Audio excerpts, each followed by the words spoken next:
क्या है, चलता फिरता एक खिलौना है।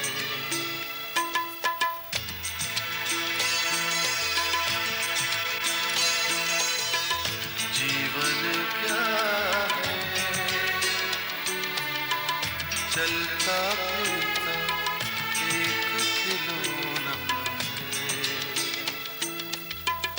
दो आँखों ने एक से हंसना, एक से रोना है। जीवन क्या है, चलता फिरता एक खिलौना है।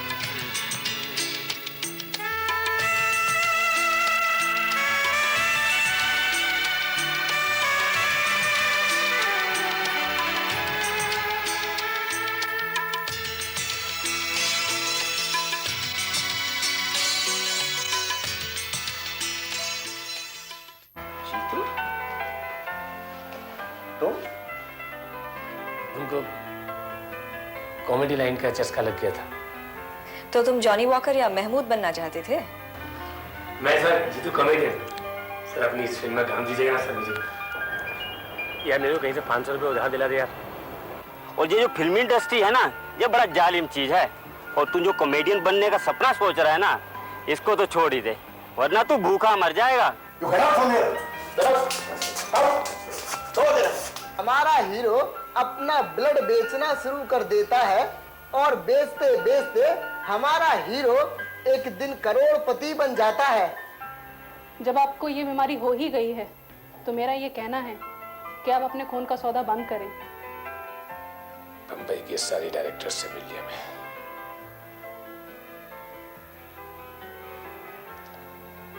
अब मैं उस बड़े वाले डायरेक्टर से मिलूंगा।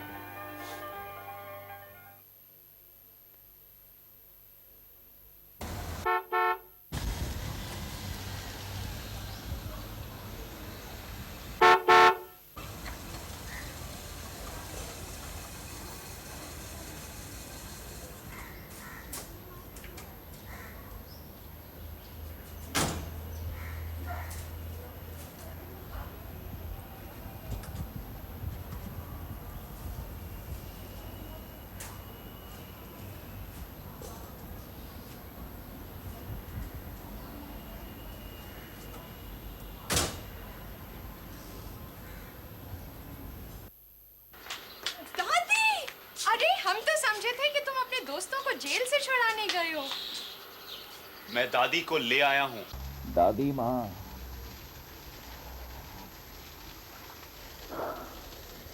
वो एक ऐसा चिराग है जिसकी रोशनी में मैं अपने आप को ढूंढने की कोशिश कर रहा हूँ।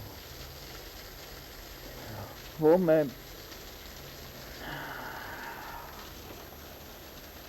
ये सब बातें करके मेरा तो नशा ही उतर गया।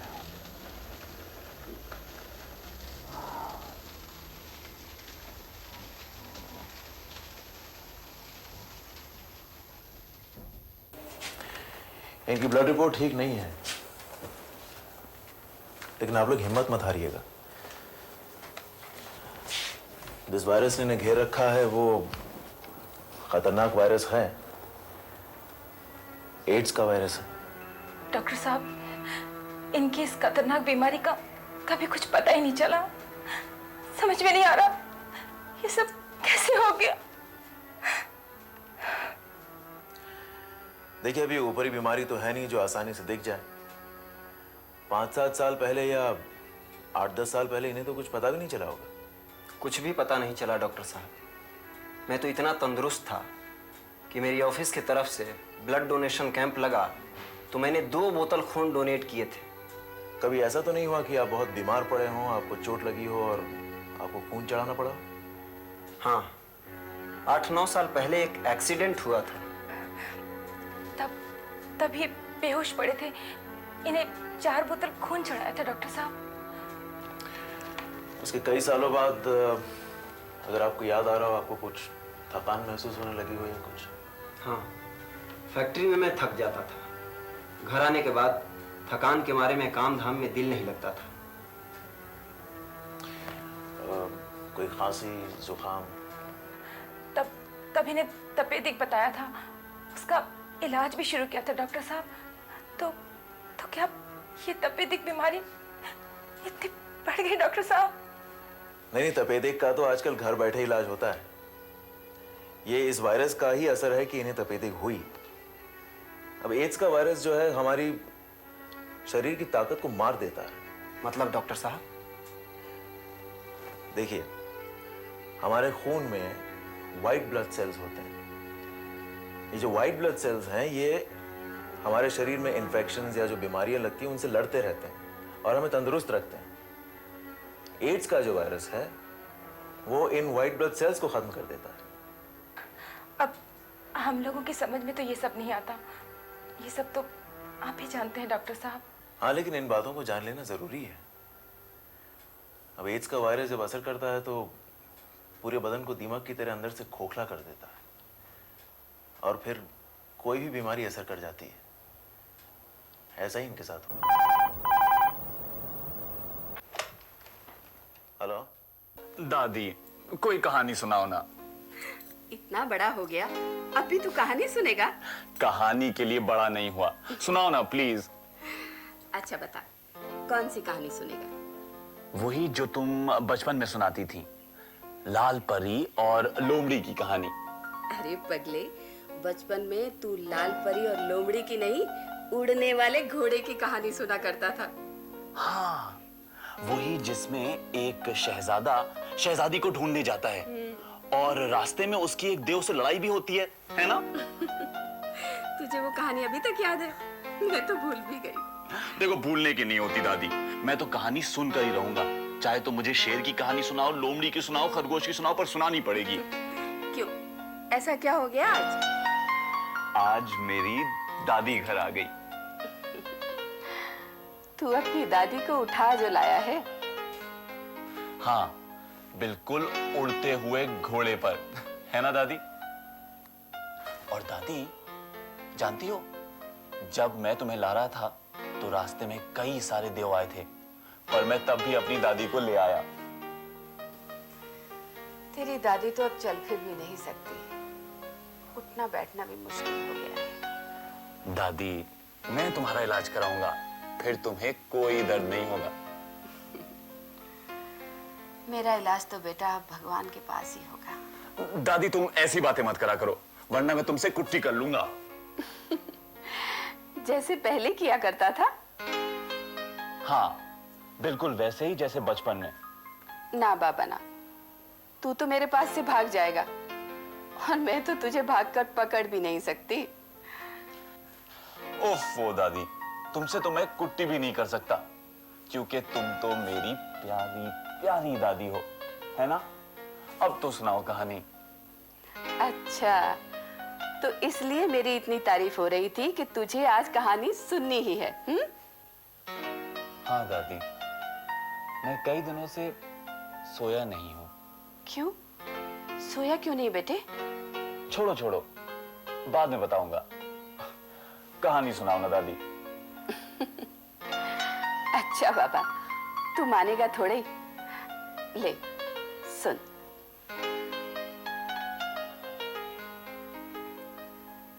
बहुत पुरानी बात है। जहां जमीन और आसमान मिलते हैं, वहां बर्फ पर एक बड़ा ही सुंदर फूल खिला।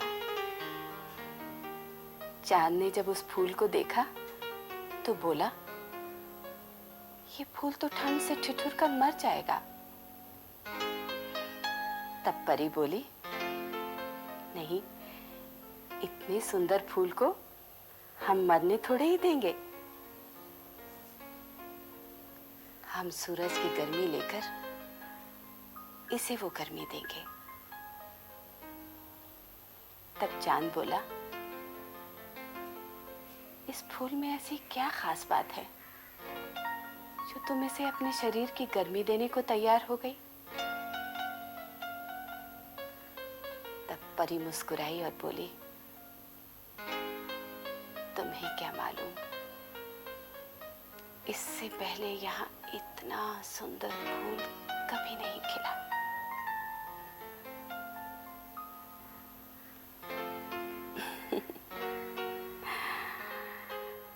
बिल्कुल वैसे ही सोया है जैसे बचपन में सोया करता था। पर बेटे, मैं तो तुझे उठाकर तेरे बिस्तर पर ले जा नहीं सकती। चल, तू यहीं सो जा। सो जा मेरे बच्चे। काश तो फेंके मिसेस जगमोहन। कौन सा पत्ता फेंके, कोई भी काम का पत्ता नहीं है। ओ माय गुडनेस, क्या करें, फुल हैंड लिए बैठी हूँ। तो फिर मिड पैक कर दीजिए ना। पेशेंस पेशेंस मिसेस चंदानी, कोई रनन रमी का हैंड पैक किया करता है। आजा आजा आजा आजा आजा आजा। ओह, कितना बेवफा पत्ता। ओ गुडनेस, ये लीजिए। कार्स को बेवफा मत कहिए मिसेस जगमोहन। अगर कार्स नाराज हो गए तो आपका बैंक ही ना खाली हो जाए। ये भी बात ठीक है भाई। पपलू, वाह। और ये डिक्लेयर। क्या? Full hand. पॉइंट्स दीजिए, पॉइंट्स। आप लोग मेरे प्लान को समझ रहे हैं ना? ये जो 10 एकड़ का मेरा फार्म हाउस है, इसे तोड़कर हम यहाँ एक दवाओं की फैक्ट्री लगाएंगे, जगमोहन फार्मास्यूटिकल्स। ये फार्म हाउस मेरे बेटे अरविंद के नाम है और मैं इसमें 14 करोड़ लगाऊंगा और आप लोग 1-1 करोड़ इन्वेस्ट करेंगे और हमारा कोलैबोरेशन स्विस कंपनी बैगलर के साथ होगा। आइडिया तो शानदार है। मल्टीनेशनल के साथ काम करने का मुनाफा ही मुनाफा। It is okay from my side. Thank you very much. Arvind, कल मिसेस बंसीलाल की बेटी रूपा तुमसे मिलने आई, तुमने उससे मिलने से इनकार क्यों कर दिया? खामखा मिलकर भी क्या करता। अब नादान मत बनो, तुम तो जानते हो मेरा इरादा क्या है। मैं चाहती हूँ रूपा से तुम्हारी सगाई पक्की कर दूं। अभी मुझे पढ़ना है, बाहर जाना है। तो यही तो आइडिया है कि बाहर जाने से पहले तुम्हारी सगाई हो जाए। यही फैसला हम लोगों ने किया है। बचपन से लेकर आज तक आपने मेरी जिंदगी का हर एक फैसला किया, मैं कुछ नहीं बोला। लेकिन आज मैं आपसे पूछना चाहता हूं कि मेरी जिंदगी का सौदा करने का हक आपको किसने दिया है? ये हक नेचुरली मुझे मिला है क्योंकि मैंने तुम्हें जन्म दिया है। मैं तुम्हारी माँ हूँ। माँ का क्या मतलब है ये आप जानती हैं मिसेस जगमोहन सहगल? अदब से बात करो जरा अरविंद। अदब? बचपन से एक माँ ही अपने बच्चे को समझाती है, उसे प्यार देती है, बड़ा करती है। जो माँ अपने बेटे के बचपन से ही दूर रही हो, वो बेटा अदब और बेअदबी के बीच में कैसे तमीज कर सकता है? अच्छा, तो सिर्फ इतनी तमीज सीखी है तुमने? आप मेरी माँ कभी रही ही नहीं। क्या? बचपन से पैदा होते ही आपने एक खोटे सिक्के की तरह मुझे आया की गोद में डाल दिया। क्या कह रहा? जब मैं आपके हाथ का सहारा चाहता था चलने के लिए, तो आपने नौकरों को मेरी बैसाखी बना दिया। जिंदगी में उस उम्र में जब मुझे आपके प्यार की सबसे ज्यादा जरूरत थी, तब आपने मुझे हजारों मील दूर एक हॉस्टल में डाल दिया। क्या कह रहे हो? वो सब तुम्हारे फायदे के लिए किया था। बचपन से आपने मेरी जिंदगी का हर एक फैसला किया है, पर अब मैं नादान नहीं हूं, ना ही मजबूर हूं।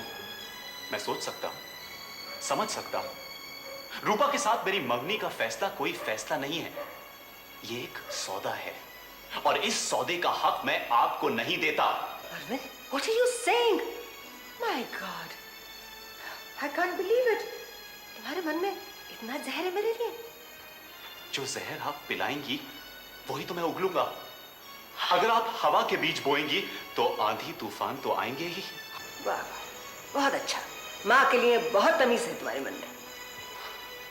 ये पूछने का हक भी अब आपको नहीं रहा मिसेस जगमोहन सहगल। मैं आपसे पूछना चाहता हूं कि डैडी की माँ, जी हाँ, इन दादी माँ को आपने कितनी इज्जत दी है? बताइए, बताइए मुझे। कभी क्या बोल रहा हो? भगवान, तुम्हारी परवरिश में हमने कहाँ कमी छोड़ दी? कैसे बच्चे पैदा किया हमने? मुझे पैदा करके आपने कोई गलती नहीं की। मुझे पैदा करके शायद आपने अपनी कुछ गलतियों को सुधारा है, इस खानदान को एक वारिस दिया है, वरना ये समाज आपको बदशुगनी का सबूत मानता। How dare you? Get out! Get out of my sight! निकल जाओ यहाँ से! क्या हो रहा है? कहाँ जा रही हो? ऐसी जगह जहाँ पे जरा सी शांति मिल सके, इस घर से बहुत दूर, जहाँ ना यहाँ के लोग नजर आए ना उनकी आवाज सुनाई दे सके।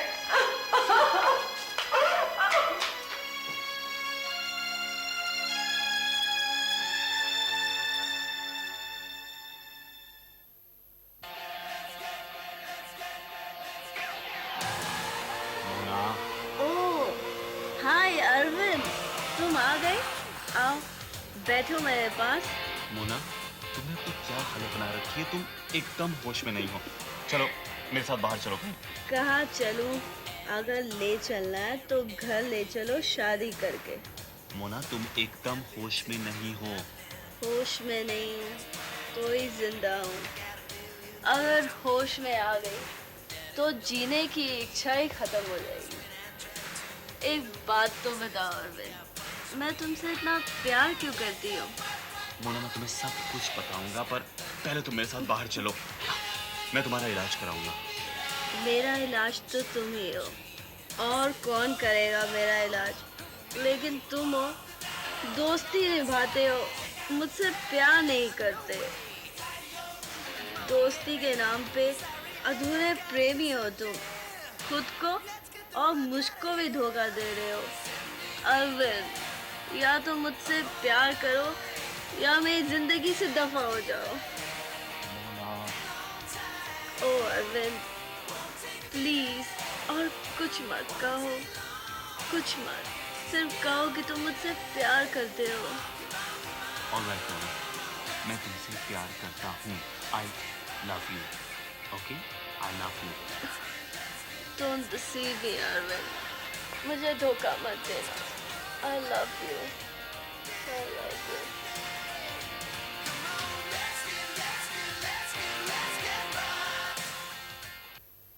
Sister, please come in. Sister, इन्हें रूम में शिफ्ट कर दीजिए।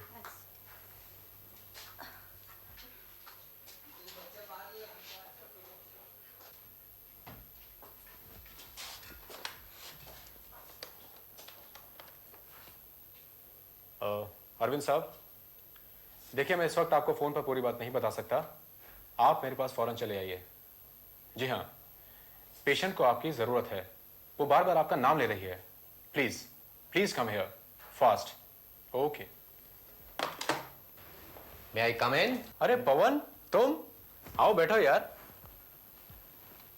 और सुनाओ, क्या हाल चाल है? यार, कॉलेज के बाद तुम्हारा कुछ पता ही नहीं। इतने बरस हो गए, कहाँ थे? हाँ, अखबारों में जरूर पढ़ते थे कि भाई तुमने स्पोर्ट्स में ये शील्ड जीती, वो शील्ड जीती। और हाँ, अभी अभी मैंने अखबार में पढ़ा है कि राष्ट्रीय तैराकी चैंपियनशिप में तुम्हारा नाम सबसे ऊपर है। क्यों, सिलेक्शन हो गया क्या? सिलेक्शन हो गया है नहीं, हो गया था। फिर अब क्या हुआ? अब तुमसे क्या छुपाऊं दोस्त। असल में मैं स्मैक पीने लगा था। उसे ताकत मिलती थी, पर इस स्मैक ने मेरा सारा करियर चौपट कर दिया, मेरी जिंदगी बर्बाद कर दी। मैं कहीं का नहीं रहा विनोद। मगर तुम तो इससे पहले सिगरेट भी नहीं पीते थे पवन। हाँ, नहीं पीता था, लेकिन एक दिन मजाक में दोस्तों ने सिगरेट पकड़ा दिया। बस खेल खेल में ही ये खेल हो गया दोस्त। वो सिगरेट पीकर मुझे लगा जैसे मेरे भीतर एक टार्जन पैदा हो गया है। शक्ति का भंडार मुझे मिल गया है और मैं एशियन गेम्स कंपटीशन में तैराकी का स्वर्ण पदक जीत लाया। सिस्टर, उन्हें मोना गुलाटी के रूम में ले जाओ और उनसे कहो कि उनसे मिलकर मेरे पास आ जाए। ओके? देखो दोस्त, घबराओ नहीं, हिम्मत मत हारो। मैं तुम्हें ऐसे तरीके बताऊंगा जिससे तुम फिर से तंदुरुस्त हो जाओगे। और हाँ, तुम्हें तुम्हारी तैराकी की गोल्ड शील्ड जरूर जीतनी है। ओके? पवन, एक सीरियस केस आया है, मैं जरा अटेंड कर अभी आता हूँ। ओके? मोना, बहुत कुछ बिगड़ चुका है, बहुत कुछ। अपने आप को संभालो। अरविंद, मुझे तुम्हारी जरूरत है। मैं जीना चाहती हूँ मैं। मोना, क्यों अपने आप को धोखा दे रही हो? तुम्हें मेरी जरूरत नहीं है, तुम्हें इन ड्रग्स की जरूरत है। नहीं अरविंद, मुझे बचा लो प्लीज। मैं ये ड्रग्स वक्त सब छोड़ दूंगी। मोना, न तुम अब इन ड्रग्स को छोड़ सकती हो, न ये ड्रग्स तुम्हें। नहीं अरविंद, मुझे नहीं पता था कि ड्रग्स का शौक मुझे यहाँ तक पहुँचा देगा। ये शौक सिर्फ पहले एक शौक रहता है, एक मॉडर्न शौक। फिर ये शौक एक आदत में बदल जाता है, आदत ऐब बन जाता है और ऐब आखिर लत बन जाती है। और ये लत जब एक बार लग जाती है ना मोना, तो छूटती नहीं है। मैंने कितनी कोशिश की तुम्हें इससे बाहर निकालने की, लेकिन तुमने मेरे पीछे छुपकर ड्रग्स ली। अरविंद, तुम ही मुझे बचा सकते हो। कैसे बचाऊंगा तुम्हें मोना, कैसे? अपने प्यार से। मेरा प्यार सिर्फ तुम्हारी एक ख्वाहिश है और ये ड्रग्स तुम्हारी मजबूरी। तुम मुझे छोड़ सकती हो मोना, पर इन ड्रग्स को नहीं। अगर तुम इन ड्रग्स को छोड़ दो तो मैं तुम्हारा हूं। मिस्टर अरविंद, डॉक्टर साहब आपको अपने कमरे में बुला रहे। मिस्टर अरविंद, मोना गुलाटी को दवाओं की भी ज़रूरत है और इमोशनल देखभाल की भी।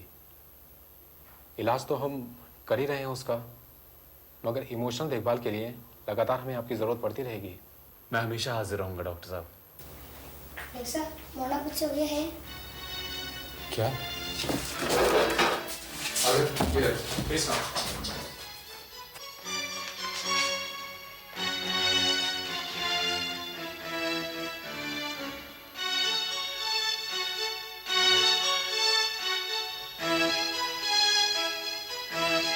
Yes, Arvind. She has taken an injection of smack. तुमसे मैंने कहा था कि मोना को ड्रग्स से बहुत दूर रखना है। Oh my God. उसको ड्रग्स की आदत पड़ चुकी है। यानी कि मोना ड्रग्स के लिए इतनी मजबूर है। I love you, Mona.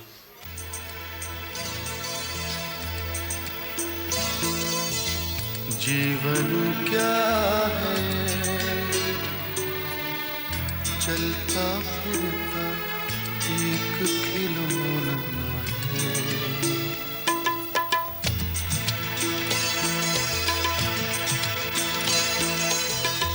जीवन क्या है, चलता फिरता एक खिलौना है। दो आँखों ने से हंसना एक से रोना है। जीवन क्या है, चलता फिरता एक खिलौना